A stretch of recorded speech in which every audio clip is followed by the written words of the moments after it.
Redemption arcs. We love them. We love seeing characters grow and become their better self and eventually do the right thing.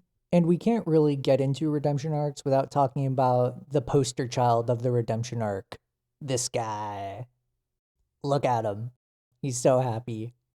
But what I want to talk about today is why I think Zuko's redemption arc works so well. Let's get into it. From analyzing Zuko's redemption arc, the reason why I think it works so well is because it's keeping the following things in mind. Who Zuko is redeeming himself to, the world that Zuko needs to make right, and ultimately having Zuko realize that he holds the key to his own redemption and honor. Only by doing this can a character fully redeem themselves to the audience. But first, we need to get to the heart of the matter, which is, what exactly did Zuko do wrong that requires him to be redeemed? And I'm gonna be real with you guys, the answer is ain't much. So, I will argue that there are two notable things that Zuko does actually need to redeem himself for. The first, for hunting down Team Avatar and trying to stop them from bringing balance back to the world. The second, betraying his uncle and Team Avatar at the end of Book 2. Alright, let's talk about the first one. So, Zuko has an active goal of hunting down Aang and his friends. This is bad. Like, very bad thing to do. Bad, Zuko. Bad. However, I will argue that this is the thing that Zuko has the least to redeem himself for, and the answer why is pretty simple. Zuko kinda sucks at it.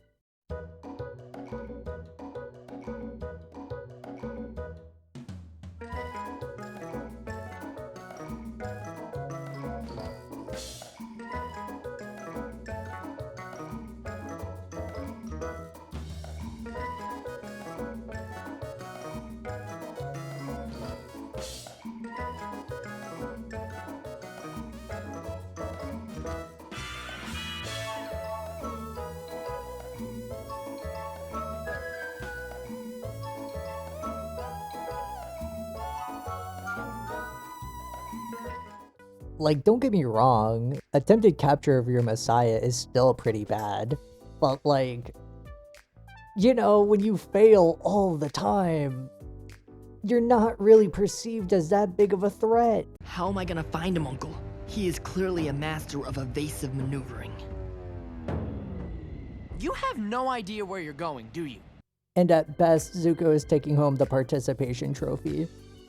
And Zuko failing here is kind of important, because we get to learn more about him, and we get to see why he's doing what he's doing. And we learn, dude got a really messed up home life. Jesus Christ. But also from his failure, we get to see the good side of Zuko. We see that noble spirit that he has underneath, and the desire and want to do good. And this is integral to redeeming your character, because we, the audience, need to understand why they're doing what they're doing. And we now know where Zuko's coming from. And we empathize. And we want to see this little loser baby get to a better place. And that's why what he does next breaks our hearts. Zuko, I am begging you, look into your heart and see what it is that you truly want.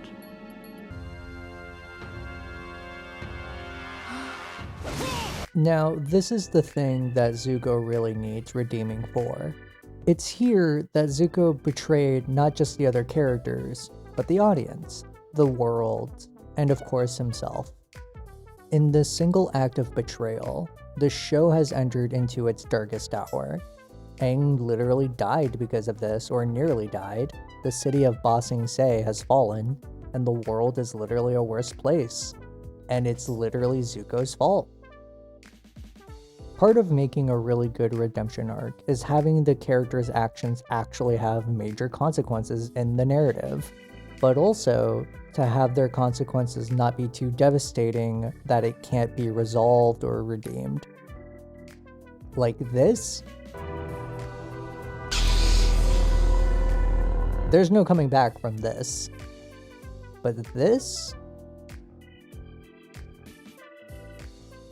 Zuko did a bad thing, but he's an accomplice and not the main perpetrator. That goes to the actual trophy winner. Yeah!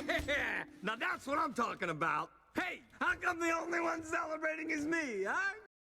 So, you know, we can work with this. To redeem himself, Zuko has to do the following.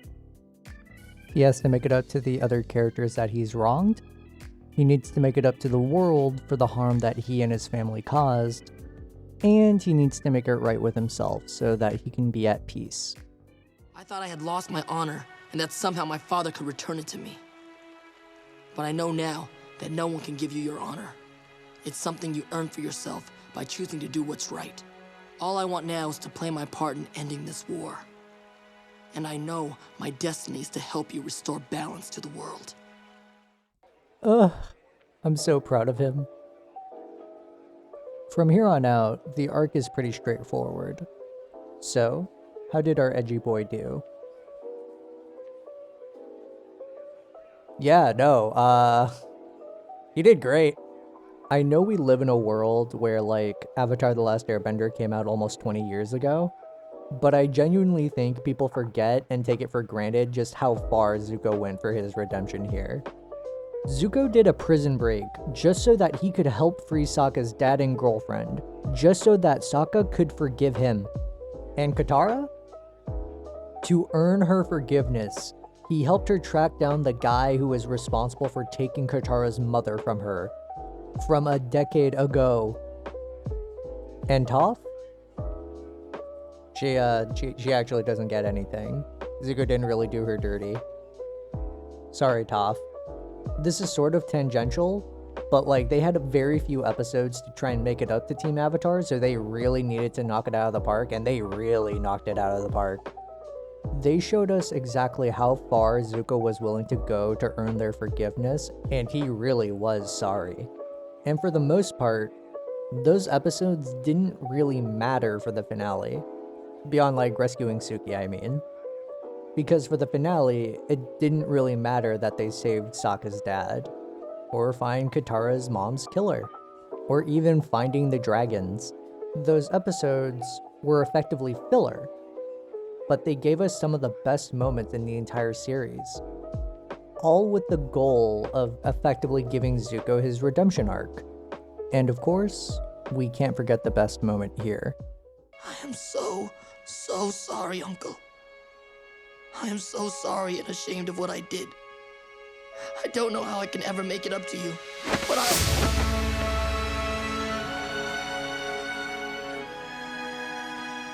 How can you forgive me so easily?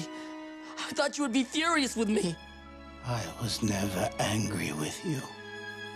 I was sad because I was afraid you lost your way. I did lose my way. But you found it again. It's such a good scene, man. It gets me every time. By the end of the series, when Zuko becomes Fire Lord, we know Zuko is going to go forward and make things right. In part because we've seen him do it before, and in part because the only way Zuko would ever feel like he's redeemed himself is if he keeps walking down this path. By making things right with the world, Zuko is making it right to himself. And when you put all these components together, you redeem the character to your audience and you get a pretty good redemption arc for the series. Thanks for watching. Yeah, I think everyone and their mother knows exactly how iconic Zuko's character arc is, and I really do think Zuko helped popularize like why redemption arcs were so popular to begin with. And yeah, I just wanted to give my fair analysis on like why I think Zuko's redemption arc worked so well. He really didn't do much wrong, but the things he was doing right, oh my goodness, yeah, no, he earned that redemption arc. But yeah, thanks for watching, like and subscribe and all that stuff. I have another Avatar video if you guys are interested.